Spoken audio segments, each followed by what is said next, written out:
అవనిగడ్డలో ఉన్నటువంటి శ్రీ లక్ష్మీనారాయణ స్వామి వారి ఆలయం దగ్గర ఉన్నాం.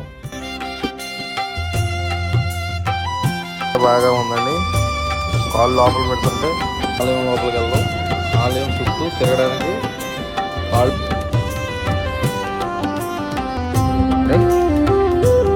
దగ్గరికి జూమ్ చేసి కూడా చూపిస్తాం. ఇది సుమారుగా 1000 సంవత్సరాల దేవాలయం.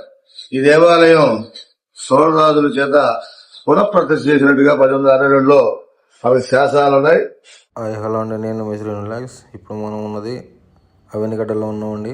అవనిగడ్డలో ఉన్నటువంటి శ్రీ లక్ష్మీనారాయణ స్వామి వారి ఆలయం దగ్గర ఉన్నాం. మనం ఇప్పుడు రోడ్డు మీద ఉన్నాం కదా, ఇక్కడ నుండి గాలిగోపురం చూడండి. శ్రీ మంగళగిరిలో ఉన్నటువంటి లక్ష్మీ నరసింహస్వామి వారి గాలిగోపురం ఉన్నంత హైటు ఈ గాలిగోపురం కూడా ఉంది. ఇక్కడ నుండి లోపలికి వెళ్ళి ఆలయం మొత్తం సందర్శించి వద్దామండి. ఇది సుమారు 1000 సంవత్సరాల క్రితం నాటి ఆలయం అని చెబుతున్నారు.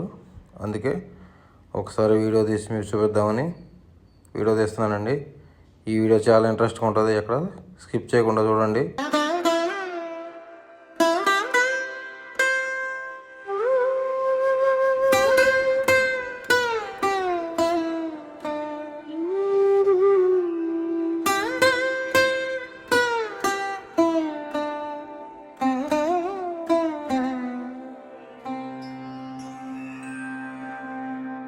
చూసారు కదండి, గాలిగోపురం చూస్తేనే మీకు అర్థమై ఉంటుంది ఇది సుమారు ఎన్ని సంవత్సరాల క్రితం ఆలయం అన్నది.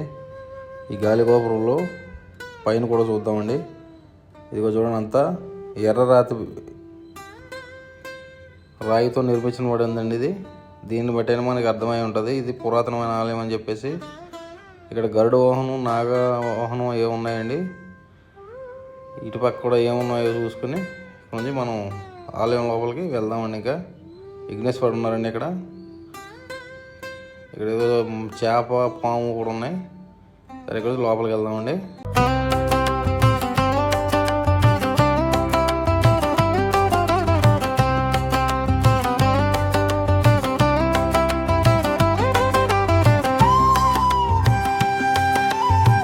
ఈ యొక్క లక్ష్మీనారాయణ స్వామివారి ఆలయంలో బ్రహ్మోత్సవాలు జరుగుతున్నాయంటండి.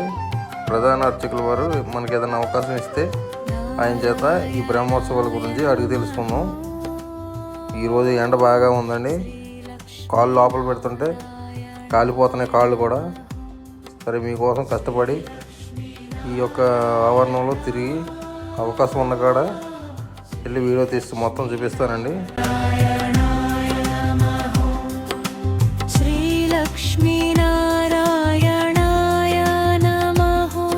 ఇప్పుడు మనం చూడబోయేది స్వామివారి కళ్యాణ మండపం అండి ఇది. ఇక్కడ నుండి మనం ఆలయం లోపలికి వెళ్దాం. ఆలయం చుట్టూ తిరగడానికి కాళ్ళు విపరీతంగా కాలిపోతున్నాయండి, ఉడుకుపోతున్నాయి మొత్తం. ఎండ విపరీతంగా ఉంది ఈరోజు. అవకాశం ఉంటే రౌండ్ తిరిగి చూద్దాం, లేదంటే ఎంతవరకు వెళ్ళగలితే అంతవరకు వెళ్ళి మీకు చూపిస్తారు ఆలయం. మనం ఇప్పుడు ఆలయం ఎంట్రన్స్లో ఉన్నామండి. ఇదిగో ఇది చూడండి, పురాతన ఆలయం అనడానికి ఇలాంటివన్నీ చూస్తేనే మనకు అర్థమవుతుంది కదండి. ఇక్కడ నుండి మనం పైకి వెళ్దామండి, ఆలయం పైకి.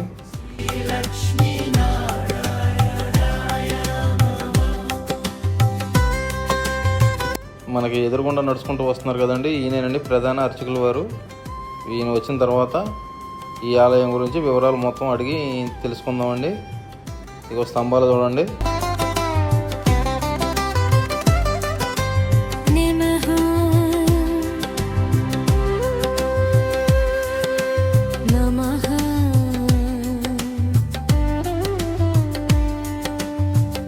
దయచేసి ఏమనుకోవద్దండి, ఎండ బాగా ఉండడం వల్ల కాళ్ళు విపరీతంగా కాలిపోతున్నాయి. నా వల్ల కాదండి, ఇంక నేను వెళ్ళలేను. ఇక్కడ నుండి మళ్ళీ ఆలయం నుండి అటు ఆపోజిట్లోంచి అటు మూలకి వెళ్ళి చూద్దామండి. ఇదిగోండి, ఇటువైపుకి వచ్చాను. ఇక్కడ కూడా సేమ్ ఇలాగే కాలుతున్నాయి. ఈ పక్కన రామాలయం ఉందండి, ఇదిగో లోపల చూద్దాం చూడండి. ఇదిగో లోపల జయ శ్రీరామ్ అని ఉంది. అదే ఇప్పుడు బ్రహ్మోత్సవాలు అడగడు కదండి, పూజ చేసేసి ముందు ప్రధాన ఆలయంలో పూజలు నిర్వహిస్తున్నారు. ఇందుకన్నా కొంచెం వెనక్కి చూడాలని ఇబ్బంది అయిపోతుంది, బాగా కాళ్ళు కాలుతున్నాయి. సరే, ఇక్కడ ఉండి ఆలయం లోపలికి వెళ్దాం.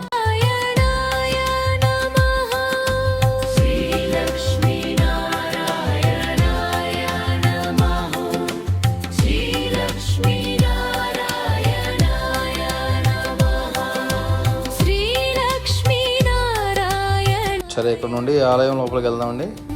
శ్రీలక్ష్మీనారాయణాయ నమః. శ్రీలక్ష్మీనారాయణాయ నమః. శ్రీలక్ష్మీనారాయణ. ఇప్పుడే మనం ఆలయం లోపలికి వచ్చాం కదండి, పైకి చూద్దామండి ఒకసారి. ఇది ఆలయం లోపల చూడండి. ఇప్పట్లో దేవాలయాలు నిర్మిస్తుంటే సిమెంట్ కాంక్రీట్తో నిర్మిస్తున్నారు, కానీ అప్పట్లో నల్లరాతి రాయిలతో నిర్మించేవారండి.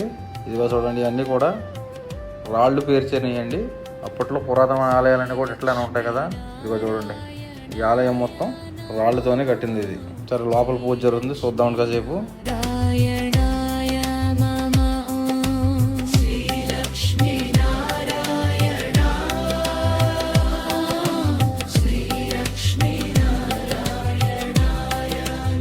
పంతులు గారు గోత్రనామాలు చదువుతున్నారండి. పూజ కంప్లీట్గా వస్తుంది. ఈ పూజ అయిపోగానే మనం ప్రధాన అర్చకుల వారిని ఈ ఆలయం ఎప్పుడు నిర్మించబడింది ఏమిటన్నది మొత్తం ఆయన అడిగి తెలుసుకుందాం.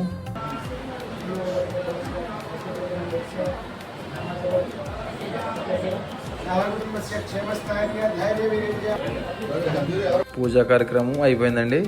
ఇప్పుడు ప్రసాదాలు పెడుతున్నారు. ప్రసాదాలు తిన్న తర్వాత మనం ప్రధాన అర్చకుల వారిని తెలుసుకొని అడుగుదాం. అట్లాగే ఈలోపు మీకు ఆలయం మొత్తం చూపిస్తాను, చూద్దామండి ఆలయం.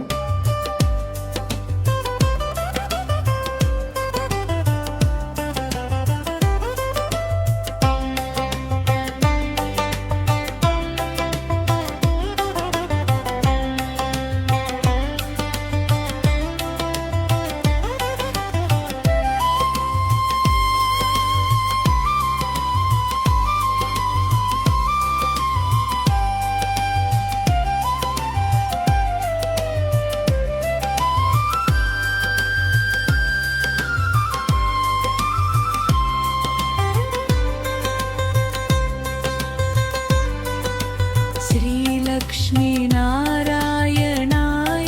నమః. శ్రీలక్ష్మీనారాయణాయ నమః.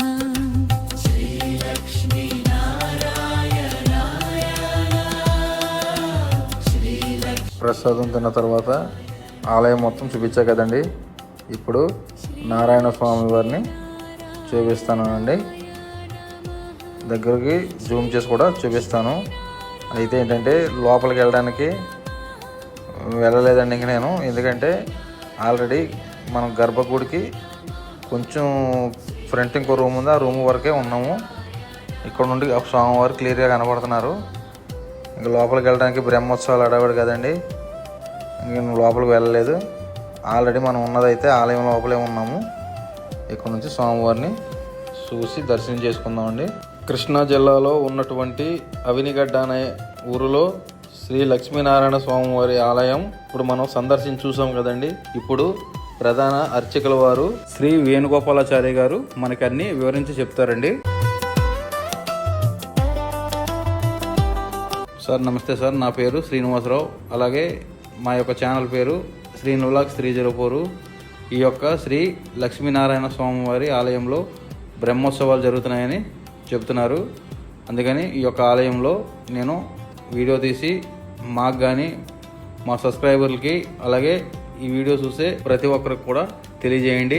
చెప్పండి సార్, ఈ యొక్క ఆలయం ఎప్పుడు నిర్మించబడింది, అలాగే ఈ యొక్క ఆలయం గురించి విశిష్టతలు ఏమిటన్నది తెలియజేయండి. వేణుగోపాలాచారి గారు చెప్పండి. క్షీరసాగర తరంగ శ్రీకరాకర చారమూర్తి భోగి భోగ శైలీశాయనే మాధవాయ మధీష్టవే నమః. ఇది మన ఆలగడ్డ గ్రామంలో లక్ష్మీనారాయణ స్వామి దేవాలయం. శ్రీ భూరిరారాధ్యక్ష లక్ష్మీనారాయణ స్వామి దేవాలయం. ఇది సుమారుగా 1000 సంవత్సరాల దేవాలయం. ఈ దేవాలయం సోమరాజుల చేత పునఃప్రతిష్ఠ చేసినట్టుగా 1862లో అవి శాసనాలు ఉన్నాయి. అలాగే ఈ దేవాలయం రథాకృతిలో ఉన్నటువంటి రథం కోణార్క్ దేవాలయం కంటే ముందు అయినటువంటి రథాకృతిలో ఉన్నటువంటి దేవాలయం. ఈ దేవాలయంలో ఈ వైశాఖ మాసంలో బ్రహ్మోత్సవాలు జరుగుతున్నాయి. అందులో భాగంగా ఈ రోజు వసంతోత్సవం జరగబడింది. తదుపరి ఇప్పుడు ఈ స్వామివారిని అలంకారం చేసి అలంకార పీడిగా సాయంత్రం ఊరేగింపు జరుగుతుంది. చక్కగా ఈ స్వామిని వైశాఖ మాసం అంటే మాధవ మాసం అంటాం. మాధవ మాసం అంటే వైశాఖ మాసం. ఈ మాసంలో లక్ష్మీనారాయణ స్వామి పూజ చేయడం జన్మజన్మల సుకృతం. అలాగే ఈ మాసంలో ఒక ఛత్రం గాని, ఉదక చెంబు దానం, ఉదక నీళ్లతో దానం గాని, ఏదైనా ఒక ఉసిరికార గాని ఇచ్చినట్లయితే ఈ మాసంలో పితృదేవత ధరిస్తారని మనకి పెద్దలు చెప్పడం జరిగింది. ఇది మహత్తరమైన దేవాలయం, ఇది రథాకృతిలో దేవాలయం. దేవాలయంలో స్వామివారి శిల్ప సంపద అత్యంత వైభవం. అలాగే స్వామివారు చక్కగా ఆనందభరితంగా చక్కగా స్వామివారి యొక్క అమ్మవారి యొక్క విశేషమైన రూపాన్ని మీరు దర్శించవలసిన లోపల మీరు ఈ స్వామివారి దర్శించి మీ కోరికలు తీర్చుకుని స్వామివారు తొంగు బంగారమై సంతానమైనటువంటి సంతానం, అలాగే వివాహం కానిటువంటి వివాహం చక్కగా ఒక 3 ప్రదర్శనాలు చేసినట్లయితే ఇవన్నీ తీరుతాయి. ఈ స్తంభం చూపిస్తాయి. నేను ఇప్పుడు ఒక స్తంభం చూపిస్తానండి. ఆ స్తంభం మీద శాసనాలు రాసి ఉన్నాయి. 3 శాసనాలు ఉంటాయి దాని మీద. ఒక్కొక్క శాసనం కూడా అప్పుడులో వచ్చిన కలరా మసూసి వ్యాధులకి నిర్మూలించడానికి ఈ శాసనాలు రాసి పెట్టారంటండి.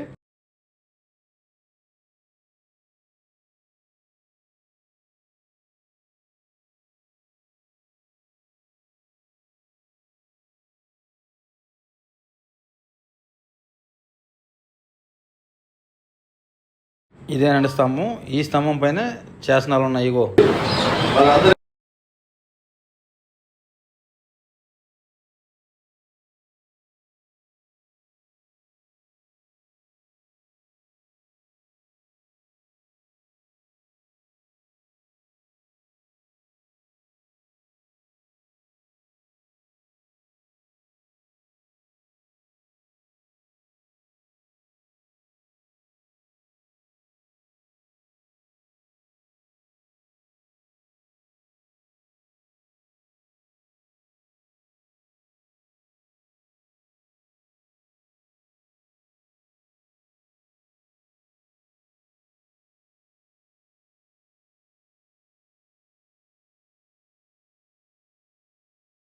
ఓకేనండి, చూసారు కదండి అవినిగడ్డలో ఉన్నటువంటి శ్రీ లక్ష్మీనారాయణ వారి ఆలయం. ఇంకా కొన్ని ఆలయాలు ఉన్నాయండి, అవి కూడా చూపిస్తాను. అలాగే వీడియో కనుక నచ్చినట్లయితే లైక్ చేయండి, షేర్ చేయండి, సబ్స్క్రైబ్ చేయండి. మళ్ళీ నెక్స్ట్ వీడియోలో కలుద్దాం.